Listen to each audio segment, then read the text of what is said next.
मैं आप सबका आज की प्रेस कॉन्फ्रेंस में स्वागत करता हूं और प्रेस के माध्यम से मैं समस्त धौलपुर की जनता को परशुराम जयंती की और रमजान की हार्दिक शुभकामनाएं देता हूं। आज मैं मेरी टीम के साथ जो राजा खड़ा आ रहे थे, इसका एक ही मकसद था। समस्त मंडल अध्यक्षों ने हमने यहाँ पर जिला प्रशासन से मुलाकात की, जिसमें एसडीएम साहब थे, बीडीओ साहब थे, ईओ साहब थे, कोतवाल साहब थे और लोगों से हमने मुलाकात करके उनसे डिस्कस किया। और मेरा अपना मत है, हमारी टीम का भी मत है, और उसमें मैं आपसे भी कहना चाहूँगा कि जो व्यवस्थाएं कोरोना को लेके हैं, चाहे वो राजाखेड़ा विधानसभा हो या पूरा जिला हो, खासकर धौलपुर की बात मैं कर रहा हूँ, बड़ा ही पॉजिटिव फ्रेम ऑफ माइंड से काम हो रहा है। और धौलपुर बहुत हद तक हम में अगर अवेयरनेस है तो सुरक्षित है। और मैं ईश्वर से दुआ करता हूँ, कामना करता हूँ कि आने वाले वक्त में हमारा जिला सुरक्षित रहेगा। इस काम के लिए मैं अपनी तरफ से, अपनी टीम की तरफ से दिल्ली सरकार, भारत सरकार में जिसके मोदी जी नेतृत्व है उनका, और राजस्थान सरकार अशोक जी गहलोत के साथ साथ जिला प्रशासन का भी तहे दिल से शुक्रगुजार हूं।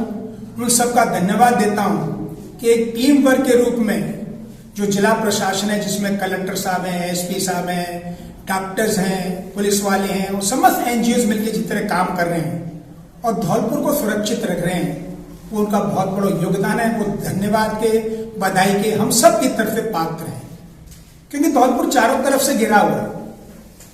उधर यूपी है, इधर एमपी है, और लोगों को आना चाहिए। बाहर वालों को रोकना बहुत मुश्किल है, लेकिन फिर भी प्रशासन लगा हुआ है। इस कड़ी में मैं आपके माध्यम से जनता को अवगत कराना चाहूंगा कि हमारी सम्मानीय महारानी साहब, जो एक्स चीफ मिनिस्टर है राजस्थान की, वसुंधरा राजे, वो टाइम टू टाइम हमको फोन करती हैं। और अधिकृत ने कह रखा है धौलपुर की जनता को किसी प्रकार की जरूरत हो, चाहे सरकार के माध्यम से हो या प्रशासन के माध्यम से हो या किसी माध्यम से हो, वसुंधरा राजे जी ने तहे दिल से, खुले दिल से इस बात के लिए हमें अधिकृत कर दिया है कि जो भी जनता चाहेगी, वसुंधरा जी इस दुख की घड़ी में कंधे से कंधा मिला के धौलपुर के लिए समर्पित हैं। और ये किसी राजनीतिक एजेंडा के थ्रू नहीं, एक सामाजिक व्यवस्था के लिए कहा है। तो मैं आपकी तरफ से वसुंधरा जी का भी, हमारे महाराज दुष्यंत सिंह जी का इस काम के लिए बहुत बहुत धन्यवाद देता हूँ। इनका योगदान भी है, और भावनात्मक रूप, सैद्धांतिक रूप से जो हमारे साथ वो खड़ी हैं, उससे हमारी टीम को हिम्मत मिल रही है और हम पब्लिक के साथ खड़े हैं। मैं अपने सांसद रजौरिया जी के भी धन्यवाद देना चाहूंगा कि उन्होंने 1 करोड़ रुपया पीएम फंड में दिया है, 1 लाख रुपया धौलपुर जिला अस्पताल को दिया है कि जो मशीनें उनको चाहिए वो खरीद सकते हैं और अपना वेतन भी दें। ये टीम जो वर्क है, और आप खासकर मैं मीडिया का भी धन्यवाद दूंगा, जो जागरूकता लोगों में आ रही है, उसमें सोशल मीडिया का, प्रिंट मीडिया का, आप सबका भी बहुत योगदान है, क्योंकि आप पब्लिक को अवेयर कर रहे हो और वो लोग कर रहे हैं। मैं आज आपके माध्यम से इन सबका धन्यवाद देने के साथ साथ एक चीज जरूर कहना चाहूंगा कि जो कर्मचारी लोग हमारे साथ संघर्ष कर रहे हैं, वो बहुत बड़े धन्यवाद के पात्र हैं। आपने महसूस किया होगा पुलिस की जिस तरह प्रशंसा हो रही है, सम्मान हो रही है, एक बदलाव है समाज के नीचे। जो लोग युद्ध कर रहे हैं, फौज के सिपाही बॉर्डर पे खड़े हैं, उनको मालूम है कि गोली सामने से आएगी, गोली दुश्मन चलाएगा, तो वो बंकरों में छुप के युद्ध करते हैं। लेकिन जो कर्मचारी कोरोना के खिलाफ लड़ रहे हैं, चाहे वो पुलिस वाला हो, चाहे डॉक्टर हो, चाहे मीडिया वाला हो, उसको नहीं पता ना गोली कहां से चल गई। मुझे भी नहीं मालूम कि मैं कहां से भयभीत हो सकता हूं। तो अपने के बीच में रह के काम करना बहुत हिम्मत की बात है, और ये आप महसूस कर रहे हैं कि ऐसा हो रहा है।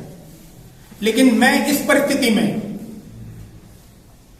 आपके माध्यम से अपने विधायक का ध्यान लाना चाहूंगा कि जब पूरी जनता देश के अंदर कर्मचारियों का, पुलिस वालों का सम्मान कर रही है, ऐसी परिस्थिति में वह धौलपुर में कांस्टेबल से उलझ रहे हैं, और सिर्फ इसी बात पे कि उनके चेहरे पे वो था और सिपाही ने रोक लिया, कोई त्रुटि नहीं की, कोई गलती नहीं की।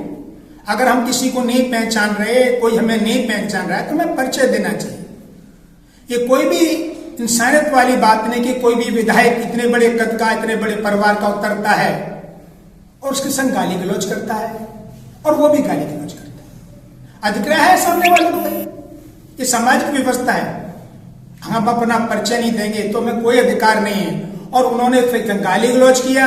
मैं व्यक्तिगत रूप से सामाजिक, कानूनन और अमानवीय दृष्टिकोण से विधायक जी से कहना चाहूंगा कि आपने बड़ा ही घिनौना काम किया है। इससे आपने अपने परिवार की, अपने एमएलएशिप की प्रतिष्ठा गिराई है।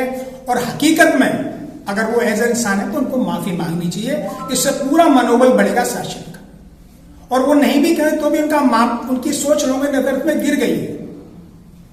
मैं एक आपके माध्यम से और कहना चाहूंगा कि पिछले 14 महीने के अंदर राजाखेड़ा में 2 बार आपदा आई। एक बार बाढ़ आई थी। उस बाढ़ के दौरान मैं मेरी विधानसभा क्षेत्र में धौलपुरी महारानी साहब वसुंधरा जी को लेके, सांसद जी को लेके आया था और वसुंधरा जी ने पूरा भ्रमण किया था। उस वक्त सम्मानीय विधायक राजाखेड़ा ने एक प्रेस कॉन्फ्रेंस की थी और कहा था कि वसुंधरा जी ने ये क्योंकि आरोप प्रत्यारोप लगाए। गलत बात है। किसी भी प्रकार की आपदा किसी भी समाज में हो, किसी भी जगह में हो, जो जिम्मेवार आदमी होते हैं समाज में, राजनीति में, वो अधिक रूप से दुख बांटते हैं। इसी उद्देश्य से वसुंधरा जी आई थी। आज वक्त आया कि मैं एमएलए साहब को उस प्रेस कॉन्फ्रेंस को आपके माध्यम से जवाब देना चाह रहा हूं। उन्होंने प्रेस में कहा था कि क्या होता है, कुछ लोगों ने कुछ खाने के पैकेट बांट दिए तो ऐसे कहा जैसे भाई चिड़िया के मुंह में कोई दम है। भाई देखिए, मैं एक चीज कहना चाहता हूं, इस पूरे सिस्टम में सरकार लगी है, एनजीओ लगी है, संगठन लगे हैं, सबके माध्यम से सब हो रहा है। जो जिस लायक है वो बांट रहा है, तभी सोच सकता बैठ रहा है। लेकिन अभी मैंने एक न्यूज पढ़ी, उसके अंदर एक ताकि 2 आदमी को खाना दिलाया और बड़ा हाईलाइट हुआ वो न्यूज को लेके। एक अखबार के अंदर बड़ा हुआ कि विधायक के कहने से 2 आदमी को खाना मिला और बड़ी अखबारबाजी हुई। मैं एक चीज कहना चाहता हूं कि हमारे राजाखेड़ा के विधायक पूरे 1 महीने में सिर्फ 1 बार आए और कुछ घंटे रह के भाग गए। धौलपुर में जरूर वो फोटोग्राफी करा रहे हैं और इत्तेफाक से वो अपने प्रधान और अपने चेयरमैन से राजाखेड़ा में कोई सहयोग नहीं करा पा रहे।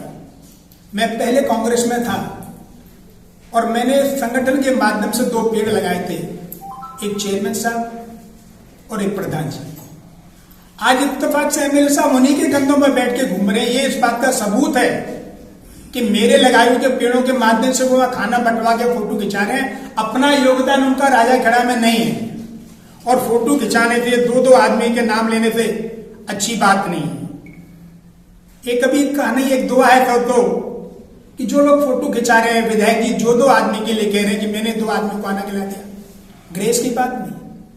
अरे बहुत लोगों को खाना मिल रहा है और वो अपने फोटोग्राफी कर रहे हैं, ऐसे दिखा रहे हैं कि तुम्हें से एक ही कहना चाहूंगा, जो आम आदमी कह रहा है, इस मुसीबत के टाइम में किसी की खिल्ली मत उड़ाओ। 2 आदमी का खाना दिला के अखबारी मजी मत कराओ, क्योंकि वो भूखा टूटा परिस्थिति का आदमी जो ये कह रहा है कि 2 हाथ हैं 2 पैर हैं, 2 हाथ हैं 2 पैर हैं और जज्बे में खुददारी है। आज मजबूर बैठे हैं क्योंकि फिजा में बीमारी है। हाथ में पैकेट थामने से पहले तस्वीर खींच लेते हो। विधायक जी ध्यान रखिए, गौर कीजिए, हाथ में पैकेट थामने से पहले तस्वीर खींच लेते हो, 2 रोटी की एवज में इज्जत छीन लेते हो। लोग भूखे जरूर है मित्रों, लेकिन भिखारी नहीं। 2-2 आदमी का खाना देने के बाद अगर विधायक जी फोटो खिंचाते हैं, ये क्या दिखाना चाह रहे हैं? पिछले 1 महीने में राजाखेड़ा के लिए कितना समर्पण है। विधायक जी, आपके साथ मैंने काम किया, मेरी टीम में थे आप। इत्तेफाक से मैं आज राजाखेड़ा में बीजेपी हूं। एक मशवरा देता हूं आपसे मीडिया के माध्यम से, खुले मन से, कि एक इलेक्शन से दूसरे इलेक्शन के बीच में 60 महीने का कार्यकाल, 15 गुजर गए, 1/4 इलेक्शन हो चुका है। अब या तो आप ये गिनाओ कि आपने क्या किया है।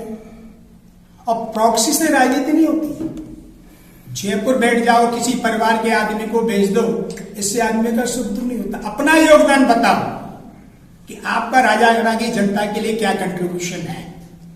और नहीं है तो इतनी घोषणाएं कर रहे हो, क्या ये पूरी हो पाएंगी? भारत सरकार ने एमपी लेट तो खत्म कर दिया। आप इतनी घोषणा कर रहे हो, आपके पिताजी ने 50 साल घोषणाएं की, मैंने आके देखा बहुत कुछ नहीं हो पाया। मैं ये कहना चाहूंगा, अगर वाकई में वो राजाखेड़ा विकास के लिए इतना समर्थन कर रहे हैं, भाग दौड़ कर रहे हैं, तो बहुत बहुत धन्यवाद। पर मुझे उनकी घोषणाओं में, क्योंकि मैं उनकी कार्यशैली से परिचित हूं, 7 काम कर चुका और मेरी टीम में उन्होंने काम किया है, घोषणा अखबारबाजी बहुत करते हैं, इंप्लीमेंटेशन नहीं करते थे। और इसका मैंने पिछले 50 साल का कार्यकाल राजाखेड़ा का सबूत है। मैं जब जब उनकी तरफ देखता हूं तो एक ही बात मुझे ध्यान में आती है, रोहित वोरा जी की घोषणाओं के ऊपर इतनी घोषणाएं कर रहे हैं, जैसे 1 महीने में ही राजाखेड़ा को पता नहीं क्या दे पाएंगे। बार बार आईना पहुंचा मगर हर तस्वीर धुंधली है। एमएलए साहब मेरी बात को गौर फरमाइएगा, बार बार आईना पहुंचा मगर हर तस्वीर धुंधली है। न जाने आईने पर ओस थी, न जाने आईने पर ओस थी हमारी आंख धुंधली है। मुझे उनकी कथनी में और करनी में बड़ा फर्क नजर आता है। पर अगर वो सुधार कर रहे हैं और राजाखेड़ा की जनता के लिए काम कर रहे हैं और हकीकत में काम करने, तो इस जनता के सहयोग के लिए मैं उनकी टीम में जुड़ के भी काम करना चाहता हूं, क्योंकि आपदा बहुत बड़ी है। कोई ऐसी चीज नहीं कि महीने में निबट जाएगी। और जहां तक दौलतपुर की बात है, दौलतपुर तो मेरा भी योगदान है, 50 साल मेरे भी पारिवारिक संबंध है, राजनीति मैंने भी की। हर मुद्दे पर हम लोग वहां भी खड़े हैं। फर्क इतना कि कुछ लोग फोटोग्राफी करा रहे हैं, हम लोग अखबारबाजी नहीं कर रहे हैं। मैं ये कटाक्ष नहीं कर रहा हूं, आरोप प्रत्यारोप नहीं लगा रहा हूं, पर आप तो ऐसे आते हो राजाखेड़ा में, और इत्तेफाक से कल परसों परशुराम जयंती थी, परशुराम जी दिन में धरती पे आते थे, रात को भग जाते थे, रुकते नहीं थे। तो उनकी तो सामाजिक परिस्थिति, आपको रुकने में क्या दिक्कत है? महीने में 5 दिन रुकिए, 10 दिन रुकिए, लोगों के साथ कंधे से कंधा मिला के करिए, तभी तो राजाखेड़ा की आपदा हो जाएगी, दूरी हो जाएगी। और मैंने पहले भी कहा, जब भी जनहित का कोई मुद्दा होगा, चाहे वो रेत का मुद्दा हो, पानी का मुद्दा हो, किसी भी तरह का मुद्दा हो, हमारी पूरी टीम कांग्रेस के विधायक, कांग्रेस के लोगों के साथ एकजुट के जनहित में मुद्दे पर संघर्ष करना चाहती है, ताकि राजाखेड़ा दौलतपुर का विकास हो। इसी उद्देश्य से मैं आपके बीच में आया हूं, और मैं आपके माध्यम से, मीडिया के माध्यम से पूरी पब्लिक से कहना चाहता हूं कि अगर कोई आदमी दूर दराज, अगर सिलावट के गांव में भी अगर सुविधाओं से वंचित हो, खाद्य सामग्री नहीं पहुंच रही हो, दवाई नहीं पहुंच रही हो, तो मंडल अध्यक्षों के माध्यम से वो एसडीएम साहब से बात कर सकता है। और ये मंडल अध्यक्षों का भी दायित्व है कि इस पर निष्पक्ष होकर, न जाति को देखेंगे, न धर्म को देखेंगे, न पार्टी को देखेंगे, न वोट को देखेंगे, जो भी जनहित में समस्या का समाधान हो सकता है, हम एक टीम मिलकर काम करेंगे। और मेरा आपसे भी अनुरोध है, खासकर मीडिया वालों से, आप यहाँ की यहाँ के, आप जिस चश्मे से हमको राजाखेड़ा दिखाएंगे, उस समय राजाखेड़ा की समस्याओं को महसूस करेंगे। आप लोग कभी भी महसूस करो